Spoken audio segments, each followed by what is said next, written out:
En effet, le jeudi 18 juin 2026, l'Union européenne a voté une résolution qui a dépeint un tableau sombre du Burkina Faso. Cette résolution a été portée de façon démentielle par le général français Christophe Gomard.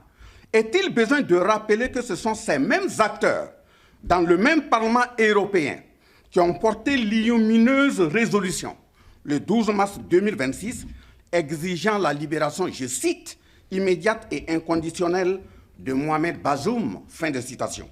Ces résolutions au contenu de programmes de massacre des peuples noirs viennent attester clairement les sorties des généraux Michael Langley en avril 2025 et le français Lecointre, ancien chef d'État des armées françaises. Ce général français Lecointre qui a affirmé que l'Europe aura, je cite, l'obligation de retourner, fin de citation, un jour au Sahel. Dans des attitudes de condescendance, aux élans de nouveaux négriers, le général Lecointre a déclaré, je cite, « L'Europe devra revenir pour aider à restaurer les États, les administrations et le développement », fin de citation.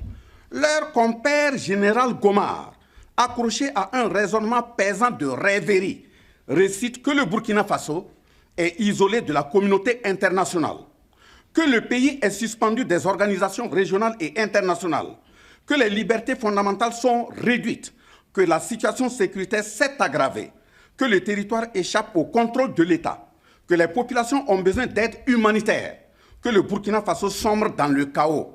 Il ira jusqu'à insinuer que le Burkina Faso est devenu une menace pour ses pays voisins.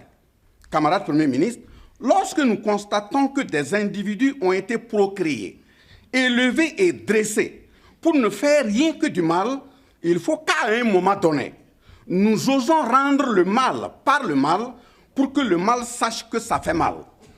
Donc,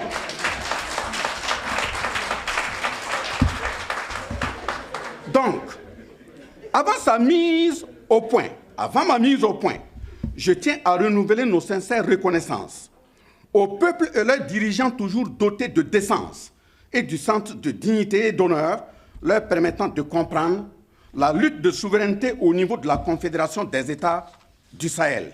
Quant aux autres dirigeants, surtout occidentaux, et en particulier ceux et celles qui prennent l'intérieur du Parlement européen comme un endroit d'action incestueuse, d'un lieu de barbecue et festin à chair humaine, arrosé de coupes débordantes de sang de leurs victimes durant des millénaires, des petits-fils d'aujourd'hui, comme leurs aïeux d'hier.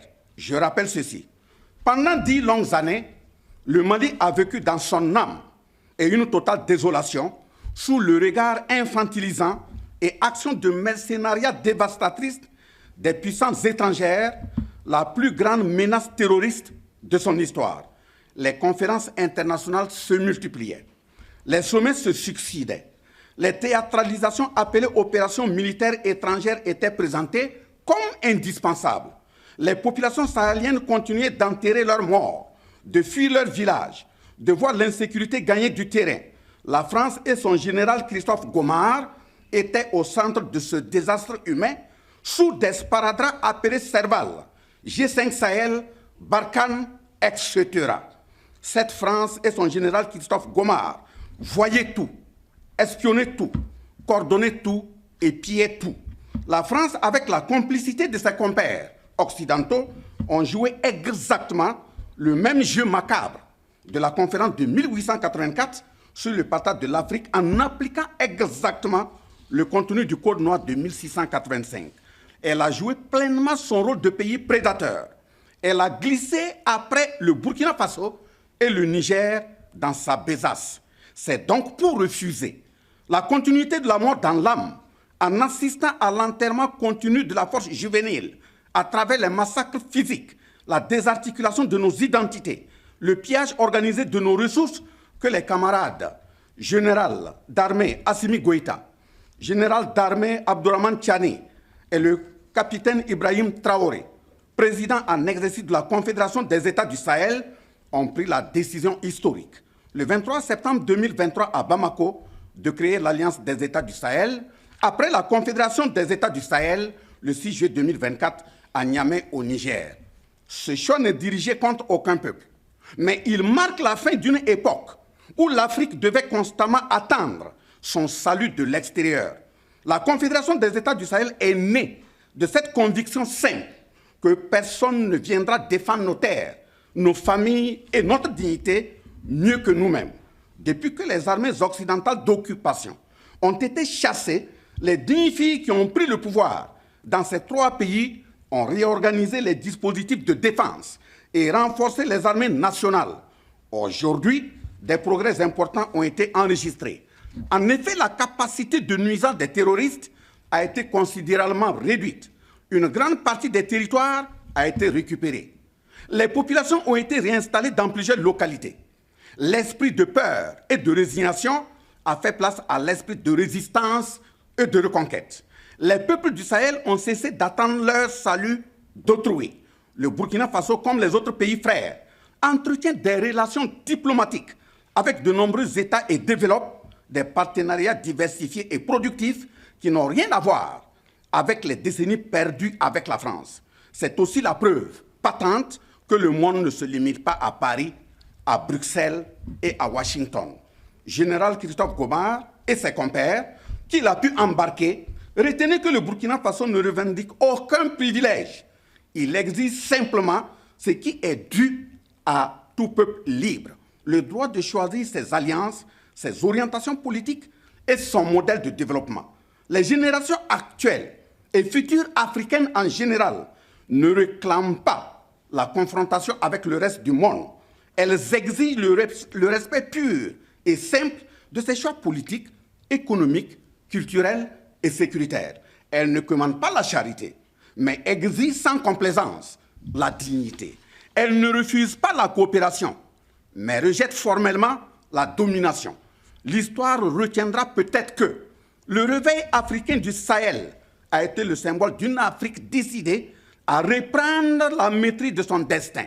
Les peuples de la Confédération des États du Sahel ont décidé de marcher debout et n'accepteront plus de la façon assumée de revenir se remettre à genoux. Chers dirigeants occidentaux, symbolisés par des Lécointres, des Gomards et des Langlais, libre à vous de poursuivre dans la manipulation et la désinformation.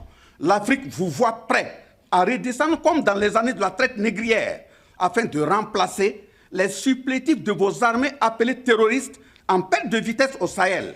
Mais les nouvelles générations africaines en solidarité avec les autres peuples du monde épris de dignité, d'honneur, de justice, du progrès social et de paix vous attendent de pied ferme. C'est pour cela que je condamne fermement les scènes de désolation observées en Afrique du Sud et qui déshonorent les peuples d'Afrique, salissant de toute la solidarité africaine apportée à ce pays frère pendant les moments sombres dans les griefs de l'apartheid.